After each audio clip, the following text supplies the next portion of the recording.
Good morning.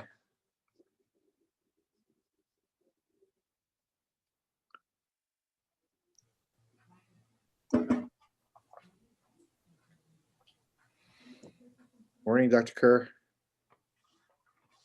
Good morning, everybody. Good to see you. I guess. Hey, everybody. Good morning. Bird looks so rested. Hi, Josie. I recognize your voice. I don't see your face, but I recognize that voice. Okay, you don't want to see it. That's okay. We won't make you show your face. Yeah.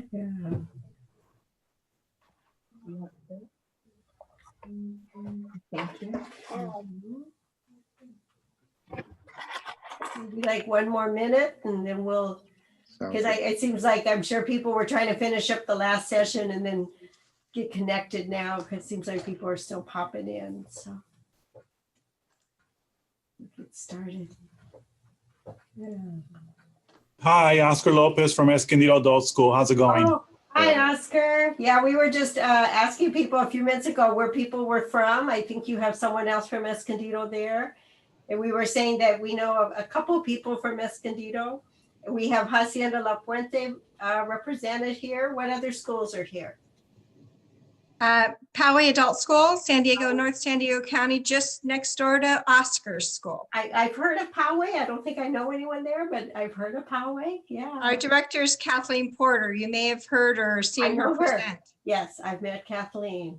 Yeah. What other schools? Hi, I'm Karen from San Diego, Bonita. It's Sweetwater Union High School District. Uh-huh. Nice. I guess that's the beauty of online. We're all over the state, right? Yeah. We have a few here from Roland Adult as well. I'm Oh, Melissa. Roland. Okay, you're our neighbor. Yeah. Any other schools? Montebello Adult School. Oh, okay. Great. Montebello. Good morning, everyone. Good morning. Good morning. It's another of our neighbors. Pardon? Yes, good morning. I'm Inland Career Education Center. Inland. Okay. San Bernardino. San Bernardino. Very good. Great. Okay. Well, I think just Ready to go? because of time, we'll just go ahead and jump right in. We're going to put on our PowerPoint and we'll just be talking. Go ahead, Ref. Okay. So let's get started. Good morning, everyone. Morning. Welcome to our workshop, Creating and Implementing a School-Wide Blended Learning Model. I'm Dr. Refugio Gonzalez, and I'm the lead teacher for the high school program at the Monte-Rosemead Adult School. And I'll let my partner introduce herself. And I'm Janet Kershaw, and I'm the lead teacher for the ABE program here at El Monte Adult School. And the two of us work very closely together. The two programs are very close together. So a little bit of housekeeping. We'll go ahead and we'll mute everyone, if everyone can mute themselves. And you can ask questions. There will be a question and answer if time permits at the end of the workshop. You can ask questions through the Q&A feature, and we'll have our room monitor will try to answer the questions for us. But if you feel that you need to ask a question so it's fresh on your mind, you can unmute yourself and ask the question while we do the presentation. So let's get started. So the goal of this workshop is to discuss the development, the creation and expansion of blended learning at the Monte-Rosemead Adult School. We'd like to share our challenges and successes and our path towards the blended learning model, and also like to offer some ideas and recommendations and resources for other adult schools that are undergoing similar projects. So just to give you a little bit of background on how we got exposed to blended learning. About 2 years ago, our school, along with 6 other California adult schools, were accepted into DLAC, which is the Digital Leadership Academy provided by OTAN. It's a 2-year commitment that includes training and mentoring, and the focus is expanding digital leadership in adult education. So the each of the DLAC teams was to design and implement a project that integrated technology in their programs. So this is a picture of our DLAC team. I'm on the far left, followed by Janet Kershaw, who's also in this workshop, and our administrator, Carrie Frog. Now, the administrative component of the administrative support is essential for the success in DLAC. We heavily rely on administrative support. And our last group member is Luis Serrano, who is also the monitor of this virtual workshop. And he'll be also answering some of the questions. He helped us design our DLAC project, so he's very familiar. He will answer any questions you may have through the chat. So we began our project pretty much prior to early spring of 2019. We began our project of creating Moodle courses. Now, Moodle is a learning management system. And so we saw the need in our classrooms to integrate more technology. Now, both of us with our ASE programs and ABE programs, we were working with students who were working towards a high school diploma.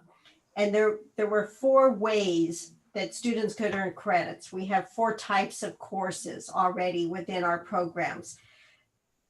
There were teacher-directed courses. For every course that's offered in high school and ABE, we had teacher-directed courses to earn high school credit. Then we also had an independent study lab that was exactly, paper and pencil. They had a book, they had a packet of work they had to do, and we had a home study that was very similar to that. And then we had an online Moodle created courses that were created in-house, but we had online where they would only come to school to be proctored for their exams. So what we found was that the teacher-directed courses were much more popular. Our students really wanted to be with a teacher, and they shied away from anything online. They said, I can't learn that way. So what we decided to do was create a blended course where they were doing 50-50. They met with the teacher once a week for direct instruction. And so here is our teacher, Mr. Fedorenko, who's teaching a US history course, and he's presenting the information to them. Then the DLAC team, we put together a Moodle course with all the curriculum on the course, and the students did the remainder of the work on Moodle. So they did half and half each week. And we piloted this in fall of 2019. That was our very first course. And it proved to be pretty successful. So we, if you look at our graph here, we found that we had a 95% completion rate with this blended course, which is huge. That's higher than any other rate in any of our other modalities that we have our, so we had this huge completion rate. And this, I should back up and just say, we did create 1 new course each quarter. So we had a total last year of 4 blended courses, and many of the students chose to remain with this blended format from quarter to quarter. And so they, at the end of each course, we give them a survey. So what we're seeing here are some of the survey results. What our main goal was to increase students' digital literacy. So we asked them, did your computer skills improve? And 90% of them self-reported that their computer skills had improved. And then another 95% of them continued to take another blended course, which to me means success because they felt that it was something that was so doable for them. So we had students first, second, third quarter, but then came fourth quarter. All right, so fourth quarter was the COVID quarter. So like most adult schools, COVID caught us off guard. In our case, especially because our school shut down on the first day of classes. So students never had a chance to meet their teachers for the first time or to get any type of instruction. Also, it was especially hard for us because we were in our department, we were 100% into graduation mode. So what happened was that our students who were taking the teacher directed classes were offered to transfer into the online formats. And luckily for us, we had a pretty well established online courses. We have every core course in the online format. So those students were given that option and many did transfer. And then our teachers were given the directive to finish the quarter using whatever digital means necessary, however you could, to complete the class, your classes. Some used email, some used Jupyter Grades, which is an online grade book. Others use Google Meet. So our teachers were able to finish the quarter using those methods. However, one of the new classes modalities that we had was our blended course. And in our blended class, that seemed to suffer the least because the course was designed to be adapted to what was going on. Our teacher, Mr. Fedorenko, all he had to do was supplement the face-to-face time with Zoom face-to-face time, so through a digital format. And thanks to all of these things, we were able to graduate 105 students at the end of quarter four. Now, in our CTE and ESL departments, they did not have the luxury of having to transfer students. They didn't have a developed online program. So like in high school, the teachers chose a delivery method that they were familiar with or they were comfortable with to supplement the students. And in some cases, some of our classes were canceled, especially in the CTE department, where some of the classes required practical applications such as medical assisting, which required you to draw blood, for example, which you can't do through a computer monitor. So at the end of quarter four, the administration met and we were planning for the future, what was going to happen in the fall. And we looked at quarter four and analyzed where our successes were. And it was decided that we would expand the blended learning model into to every department school-wide. So summer school was canceled, but it was replaced by an 8-week teacher training program. So a lot of our staff was able to participate and plan for quarter one. And because we had just finished the Digital Leadership Academy, we were recruited to train and to coach the teachers in the summer.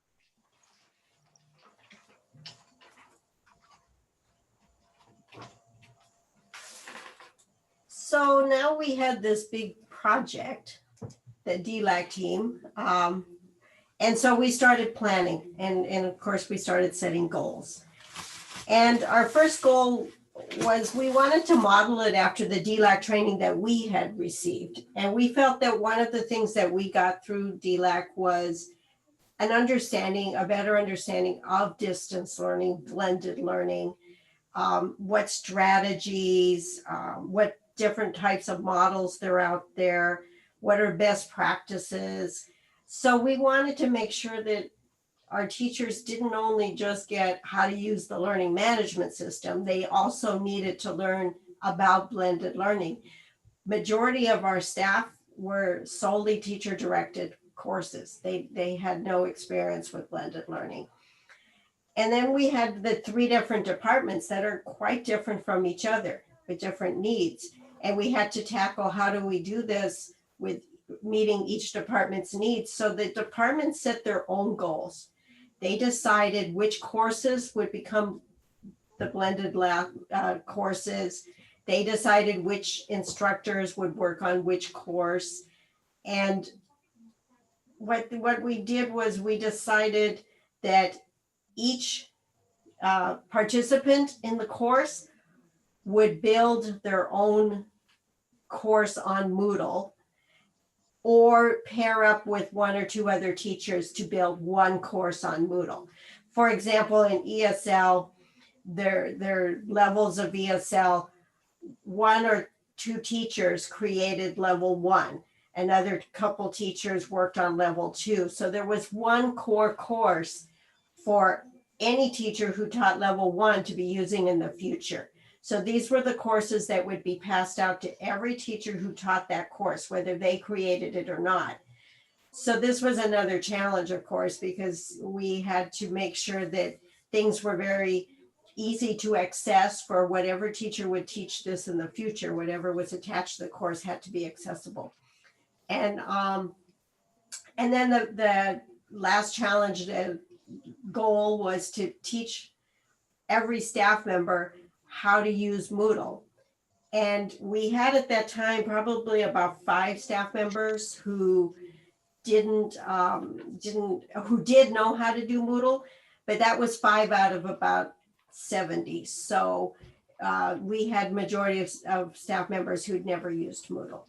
Ms. Kershaw, Yes. we have a question about, how did you overcome the barriers of students, for them using the proper devices or internet access? I think this would be a good time to. Okay, yeah, I was going to talk a little bit about that when we get to the recruitment part, but by the time they've gone through the registration process, which was online, and then they had to do that online.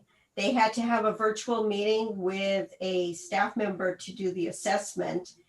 And so by the time they got through that, we were able to see they had some type of device. As you'll see in our next slide, I think after this, when we talk about our challenges, I think Ref will talk about some of the challenges with the student devices. So we'll get back to a little bit more on that one, but thank you for asking. Yeah. Okay, so now we had to train. We had our goals, but how do we do it?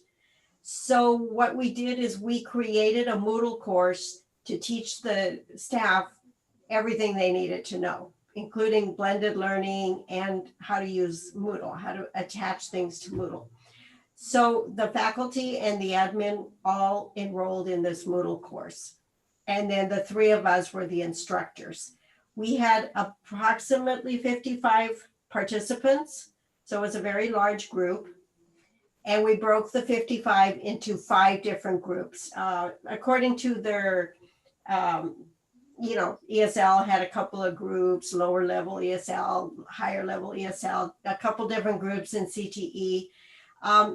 We found that, our instructors had different levels of technology skills also. So to have a smaller group when you're doing virtual instruction on technology is much more beneficial. You can support people better that way with a smaller group.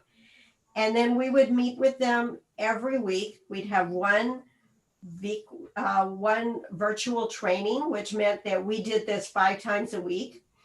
And then we had one morning a week where we just had open office hours, and anyone who wanted to jump in, we had a Zoom meeting where they would just jump in and ask any question, whatever it was.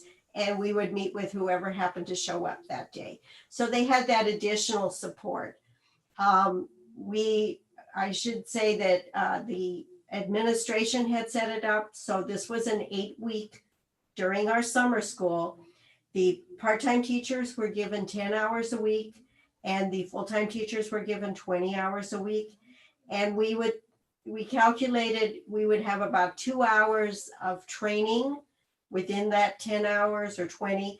And then the remainder of that time that the instructors were to work on actually creating their courses. So this was time that was given to people to do this, which really was beneficial. Okay, so I'm gonna go ahead and show you the course that we created. We call it the Summer 2020 course. And what it is, it's a guide to learn blended learning and a guide to learn how to create these blended classes through Moodle. So I'm gonna go ahead and share that with you. Give me a sec here.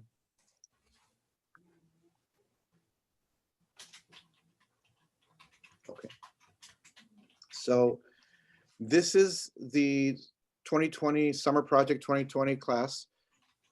I'm going to show you, at the end, I'm going to show you this to you in two ways. I'm going to show you some of the specific things within the course, but first I want to show you how the course is organized and some of the logic that we used to organize the course. So the course is organized by weeks. There are 8 weeks, as Janet mentioned, and we organized it in a way that in a progressive manner, that taking into account that teachers had different technical skills. So we started off with week 1 with very little technology, and we built up on that technology.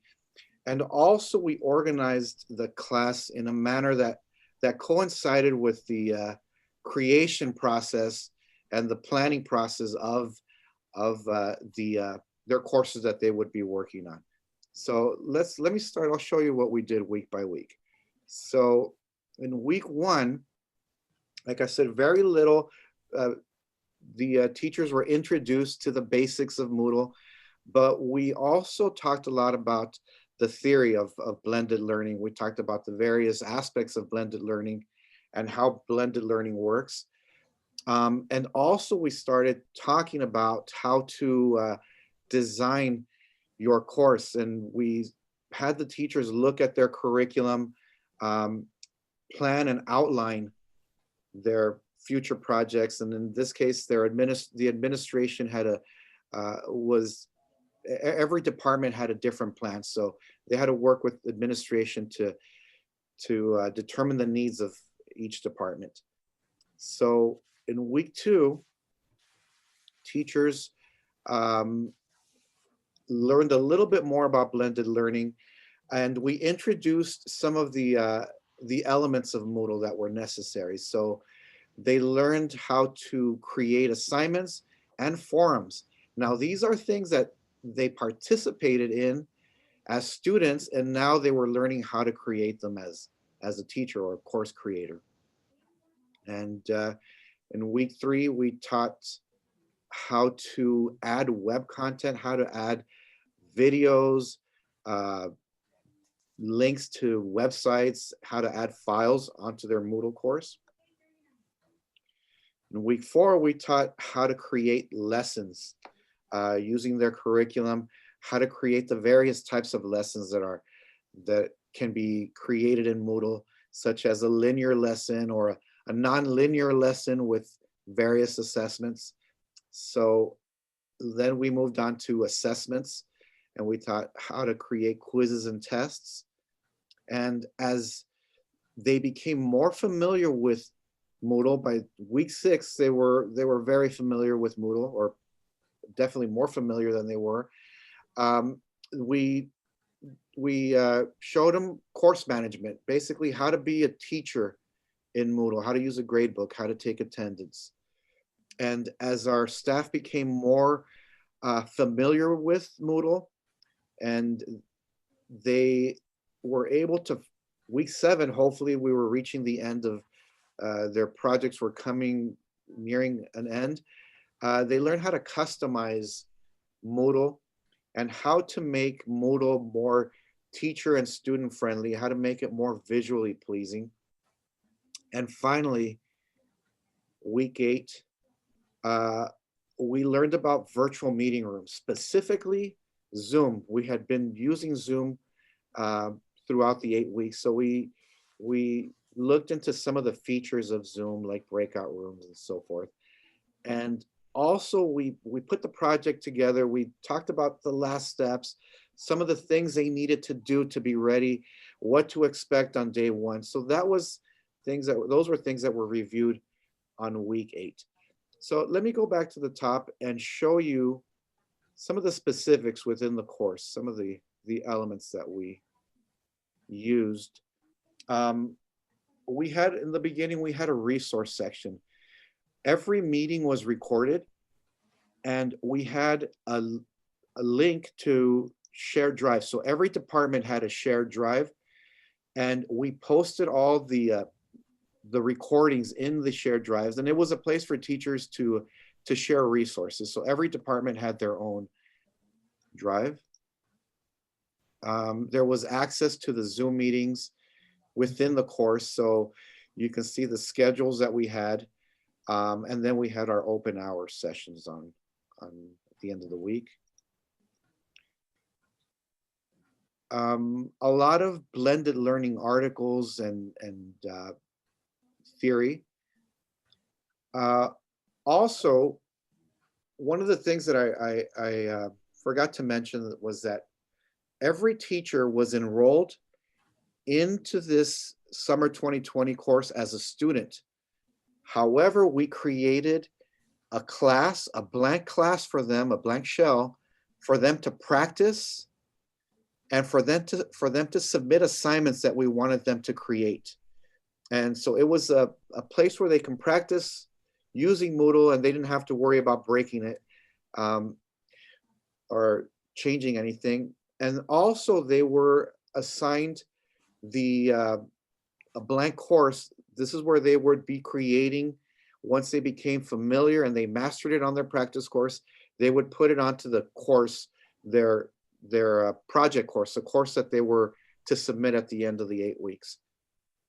So for every week, we introduced a topic, and we provided we provided the training in person, but we also provided some video training.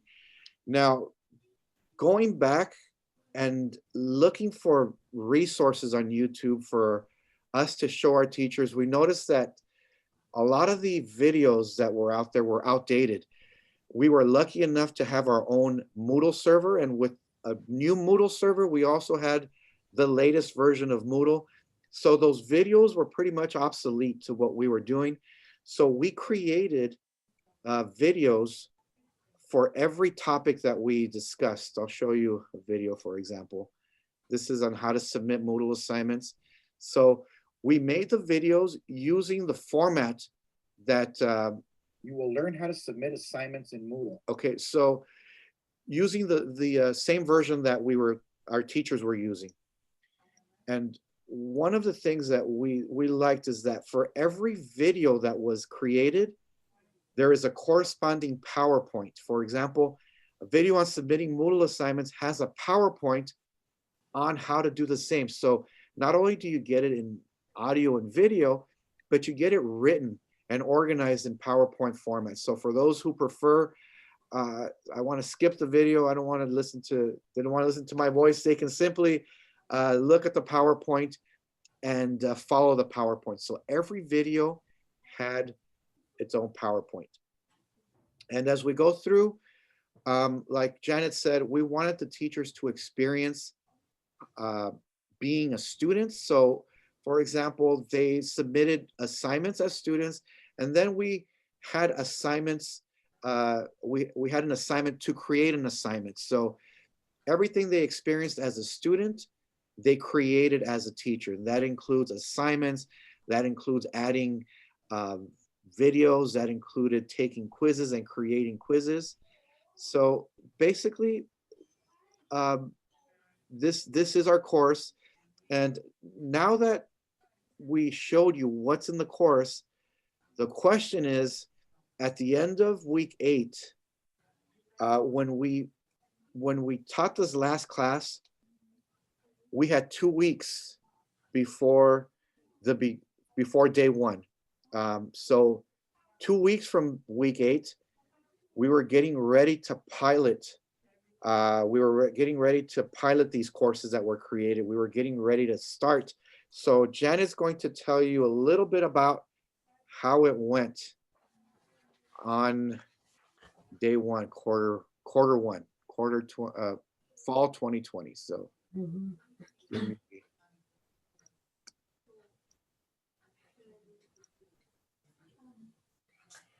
So our first task was to recruit the students. We'd been closed. Q4, we had the students already registered because COVID hit. First day of Q4 was the day we closed the school and sent everyone home. But we continued to work with those students Q4, but now we needed to recruit new students. So there was a large effort by the staff to call, a lot of phone calls and emails going out from both teachers and staff members, trying to bring back the students that we'd had before, letting them know we were back. We had this postcard that you see here that went into all the homes in our area. We had robocalls going out to district schools, parents in district schools, things like that we could access. We had banners on the street, banners on our building, just any way to recruit the students. But once they were recruited, they had to go through this registration process. And this is where a lot of the weeding out of students who did not have devices, we tried to explain that we just couldn't really serve them if they didn't have a device. They had to have something. And so, this question would be asked in the registration department through the registration process. Do you have a computer? Do you have a pad or a phone that you can access? Do you have Wi-Fi? And we also assess all our students. We need to know which level of ESL to put them in. We need to know if they need to be an ABE or ASE. So the staff members would set up a virtual meeting with each registrant and do the assessment. And this took a little time, but they were able to process them all. And so day one started, and we had 130 throughout the school, 130 different teacher-directed courses that were offered in this blended format. So we had courses for all the students, whether they were CTE, ASE, ABE, or ESL. And now the teachers had to teach the courses that were created in the summer. Now, as I had said earlier, some of the courses that the teacher was assigned to teach this course, they may not have created that course. So they had to get very familiar with the Moodle, what was put on Moodle. They did have the ability to edit their own personal course. They could add or not use things on it, but everybody received that core course that was created during the summer. And everybody had the exact same model. So everyone used Moodle. Everyone used a core course that was created on Moodle. And everyone had 2 days of virtual instruction with their students, regardless of department or what they were teaching. And then the teachers were tasked with making that initial contact with the student. The teacher had to set up their own virtual meeting, and then they needed to either phone call, email, text, some way they had to get the student onto that virtual meeting. Once they got onto the virtual meeting, then the process of getting the students instructed in how to get onto Moodle, how to attend the meeting each week, all that kind of process came after. It was just that initial meeting that was like, just let's get them there. Once they were there, we moved on. And we found that 2 or 3 weeks in, the teachers were reporting that they were still spending a great deal of class time in teaching the tech. We knew in the beginning, and we were ready for it, that probably the whole first week or two would be helping the students with the technology, just showing them what to do. You just have to plan that in there. Don't worry about the course content. You've got to get them up to speed with the technology first. And that had its challenges too. I see in the chat, someone says, can you explain registration? So what we did is we had I believe it was a Google form that was put on our website. So the student would go to our website and fill out this form. And then they were contacted by a staff member who would then complete the registration process by setting up a virtual meeting with that student and doing the assessment. Once they were assessed, if they were going to ESL, they were put into that whatever level. If they were going to ASE or ABE, they were then sent, their information was sent to a counselor. Our counselors would then set up meetings with the student and would find out what courses were needed and do the whole counseling piece with the students so that they could put them into the courses they needed. And then the students were all registered into courses. Once you're registered in the course, it's up to the teacher. They look at their roster and say, okay, these are my students, and then the teachers took over. I hope that answered your question. Okay, students who enrolled later in the quarter. I believe this was, we had, in ASC, we have only 2 weeks, and then it was closed. But I do believe that ESL did continue enrolling students. And so instructors just would work separately with those students. They would maybe have a separate meeting just to get those students up to speed. We found that virtual time with a student, with a group of students, an hour and a half is more than enough as far as being able to tolerate the virtual environment. 2 hours is pushing it. So not all the virtual meetings took the whole of the class time. Teachers were allowed class time for virtual meeting and separate meetings with students and doing the online piece. So they had a lot of flexibility, like a 3-hour slot that this was allotted for the teacher to teach that morning or that evening. And then, they needed to do like an hour and a half or so of virtual. They had other times to separate the groups possibly, or work beyond that. Ms. Kershaw? Yes, We have another question by Kirsten Garcia. Yes. She is asking, if you can explain the registration process. I'm guessing how we register students for Moodle, for all the Moodle classes? Are you Moodle or into the school? Into the blended classes. How did we register students? Okay. If you can explain a little bit. Okay, what we ended up doing, because we had thousands of students we were dealing with, and what happens in Moodle is you have to create, because we have our own server. Now, many of you have access to Moodle through OTAN, and OTAN has their own registering students into Moodle. They have their own process.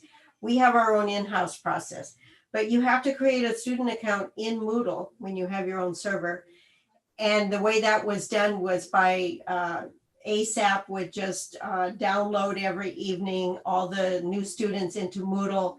And then the students could log into Moodle using their school's Gmail account. So that turned out to be a little problematic, and Ref will talk about that a little later. But the student's Gmail account gave them access to Moodle. And this was a Gmail account that our school generated. Okay, so next slide. Ref is going to talk a little bit about those challenges. Yeah, that kind of leads into the challenges. Like everything new, we definitely expected there to be some challenges. The first thing was that I think Janet mentioned that the summer training was not open to all teachers. It was open to most teachers. It was open to teachers who were full-time and teachers who were part-time. The teachers who did not participate were the temporary teachers, which we had quite a few, and also some of the teachers that took the summer off. So when day one came, not everyone had the training. A lot of teachers were handed a class. Here's a Moodle course. Here's a blended class. You're going to teach this tomorrow. And so for those teachers, our solution, although it wasn't ideal, it was something. We did have a one-day crash course on how to use the courses that were created in the summer, how to use Moodle, and how to present it to your students. The second problem, which was quite big, it created a lot of the tech issues during the first couple of weeks, was logging into Moodle. As Janet mentioned, because it would be such a big task to create Moodle accounts for every student, the solution was to link Moodle and to upload student accounts based on their district email. Now, the district email has its inherent issues. There's always difficulty logging in and having students access their email, especially this particular summer, because all of the student emails were deactivated because of COVID. It has never happened. It was the first year where we don't have a summer school. So students had to get email passwords reset, and that just created a big issue because they depended on those student emails to access their Moodle courses. Another thing is the technology challenges, especially for the lower ESL levels. Now, this is feedback we got from the ESL teachers. In order for a teacher to teach technology, you need language. And when the language levels are really low, then it becomes really difficult to teach the technology. So then now we have double the issues here. So going back to students and technology, a problem that we had, a challenge, was that students had varying levels of digital literacy. And not only did they have varying levels of technology knowledge, but they also had different forms of technology. And it was quite difficult when we have students using remember, Moodle works with all kinds of devices. It works with every device. It also has apps that you can download on phones and tablets. But when you have a class where some students are using their smartphone, others are using their tablets, others are using a Chromebook, some laptops, desktops, it's very difficult for the instructor to model the technology when we have students using a variety of devices. So that was a challenge as well. And finally, probably the most controversial to our school, it's this issue of Zoom versus Google Meet. And if I were to take a poll, who prefers Zoom? Maybe half of you will raise your hand. Who prefers Google Meet? Half of you will raise your hand. But in our case, we spent 8 weeks using Zoom, and our teachers were comfortable using Zoom. The last week, number 8, we dedicated the last week to teaching how to use the features of Zoom. But the day before we were to start classes, we were given a directive from the district that we are not to use Zoom. We are to use Google Meet, because that's what the district adopted. That's what the district is using. So they're trying to keep it uniform. So you may not use Zoom. And that created a lot of anxiety with our teachers. We had to learn how to use Google the day before we had a crash course, and then learn how to use it on the fly. And then there were all kinds of tech issues. And so that was a big one for us. And you can ask any teacher that it created a lot apprehension. So fortunately for Q2, now we're given the choice to use Zoom or Google Meet. And now at this point, we have some teachers that prefer Google Meet versus Zoom at this point, but initially it was difficult. Okay, so enough of the bad things. Let's talk about the good things. Before I go over this, I want to thank a person that was in our meeting, in our workshop today, and that's Dr. Deborah Kerr.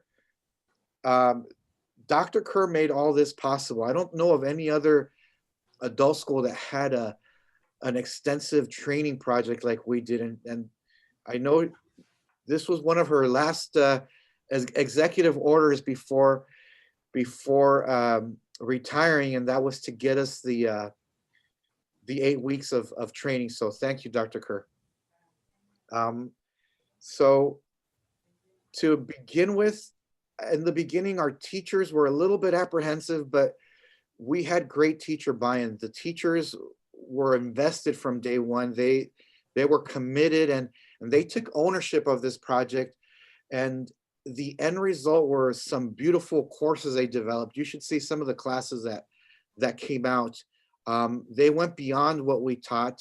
And if you were in Maria Grubb's meeting earlier at 9 o'clock, you can see how she was able to develop and her course beyond what we taught in the summer. So the teachers we created a great, our teachers really bought into the training.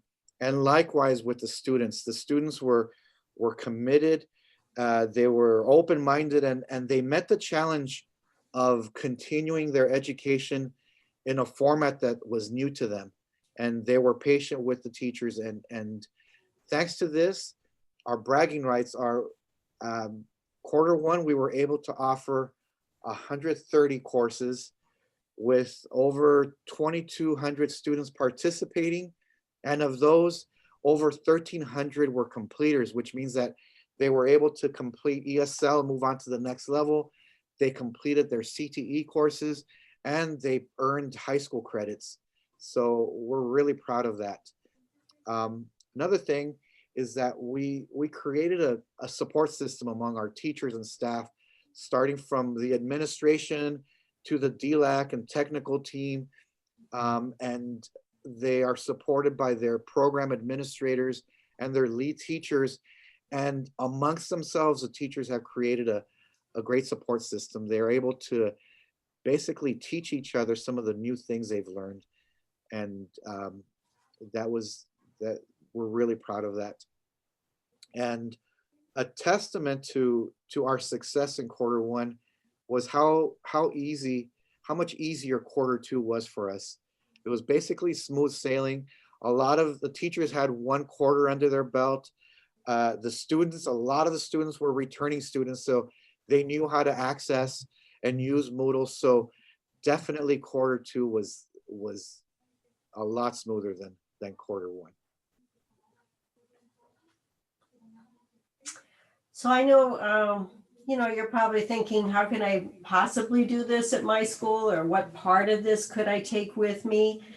I think what was really important was the vision of seeing the whole school on the same page and having everybody doing the same thing, which was no small task. It was, but at least there were these school-wide goals and this plan. And I think that was it. I think when COVID hit, no one had planned for that one. That one was out of the blue. So now we prepared for fall with this plan. And I would recommend, if you want to consider, doing that with your own courses or own department, whatever works best for you, and to choose a learning management system. There are quite a few out there. Some are free, like Moodle is free. Some cost money, like Canvas. There's others out there. But once you have somebody who knows how to do it and can share that knowledge with others, we just find that having one system throughout the school helps. Everybody's kind of on the same page and we can support each other that way. And administrative support was huge. The administrators planned they gave us time. They gave us time for the training, time to get our students ready, time to learn. And this was huge, and this was part of budgeting, I know, and even now, we still continue with that time. Every Monday morning, we have staff meetings or meeting time. No one teaches on Monday morning, but everyone's working Monday morning, and we are working together to continue to tackle this blended and online format, which is always a challenge. And then I think one of your best supports that you can get anywhere is OTAN. I'm sure most of you are familiar. They will, if you do choose Moodle, they have Moodle. It's the latest version. They will give you the empty shells. They will train you. They will do whatever you need. They will work with you. Also, DLAC, send a team to DLAC. I know Escondido did because they, I saw them up there, Hacienda La Puente. They were in our group. Quite a few schools were with us. But DLAC, having a DLAC team really to help support the rest of the school is not a bad plan. So these are your resources that I would recommend. And then one other thing that we are going to give you our emails. So take a screenshot or a picture of our emails. We will enroll you in our Google course, in our Moodle course, excuse me. If you are interested in being a student on our Moodle course, we will definitely do that for you, but just email either myself or Ref, either one. You have more questions, anything else that didn't get answered today, or maybe a month from now, something comes up. You know, we'll be here, we'll be resources for you. So we're offering that to anyone here at the workshop. Now, if you want to unmute or ask in the chat, anybody have questions that were not answered as we were going through? I thank Luis for doing all the fielding the questions there. Thank you, Luis. You're welcome.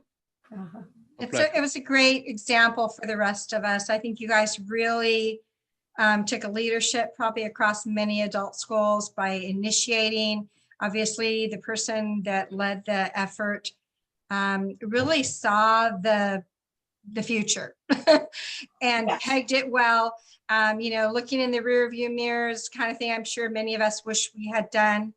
And you're just that much farther ahead of the game and helping your students that much more. So I'm really impressed. And it wasn't easy, but we're glad we did it, you know. Yeah. Thank you. A question in the chat. Can you talk a little bit more about DLAC? Sure. DLAC, it's offered every 2 years. In fact, they just started a new cohort this year. So you will not get an opportunity until 2022, but it'll come out. If you watch OTAN, they will take applications in summer of 2022. You choose 3 team members and an administrator who would be the team. And OTAN gives you 2 years of training, which is absolutely amazing. You choose your own project. You guide your own training. What is it? We chose Moodle and we wanted to learn how to use Moodle. We had a coach that gave us individual training on it. We got a lot of support from OTAN. It's definitely a big commitment. I mean, there's a lot of work to do. It requires a lot of virtual meetings. It requires you to visit Sacramento at least 6, 7 times. Yeah, we traveled up to Sacramento. And you have to be presenters at the TDLS symposium. So there's a lot of work. It's a big commitment, but it's well worth it. It's so well worth it. Yeah. So that you know, look forward to that in your school. Think about who might be able to participate in that, because it was one of the most valuable trainings, and it turned out to be valuable for our school to have Santas there, because then, you know, we didn't know this was coming. We were just working with one small area, and the next thing you know, it's like, no, we need this in the whole entire school, and it just worked out. Timing was perfect. Yeah. Any other questions? Any other thoughts? Well, I thank you all for sitting through our presentation. Feel free to email us, and, you know, just hope you enjoy the rest of the day. Oh, also, I wanted to mention one of our teachers who learned Moodle with us this summer, Jose Garcia. He's going to be doing his presentation at 3 o'clock today. So I would encourage you to join his workshop and see what he's done. He learned Moodle this summer. So, you know, and he's a CTE teacher. He teaches nursing assistant, I believe. So anyone CTE out there, but just to see what can be done. So I'd encourage you to go to that. Maria Grubb is also one of our teachers. Same thing, learned Moodle this summer with us, and she had just done her workshop prior to ours. Yeah, and his class will deal with how to deal with some of the issues of having to take care of a class that requires practical applications. So it's a great workshop. So thank you so much, everyone. Thank you, everyone. Thank you.